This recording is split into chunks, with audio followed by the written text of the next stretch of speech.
Bwawa hili la Kidunda limekuwa kwenye historia ndefu ya nchi hii kutoka serikali ya awamu ya kwanza iliyoongozwa na baba wa taifa Mwalimu Julius Kambarage Nyerere.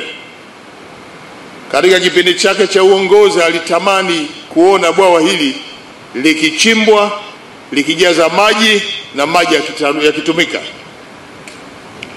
Lakini kwa mipango ya Mwenyezi Mungu wakati huo haikuwezekana. Imeenda awamu zote mpaka awamu ya 6. Kwa dhamira ya dhati kabisa Mheshimiwa Dr. Samia Suluhu Hassan ya kuhakikisha kwamba kwenye miji yetu, vijiji vyetu, vitongoji vyote nchini vinapata maji, ilikuwa lazima tutafute vyanzo vingi vya maji ili kuwezesha jamii ya Watanzania mpaka vijijini kupata maji ya kutosha. Iko miradi mingi inatekelezwa ikiwa ni vyanzo vya maji kwa ajili ya maji ya matumizi ya binadamu. Kwa sababu hizo, Mheshimiwa Dr. Samia Suluhu Hassan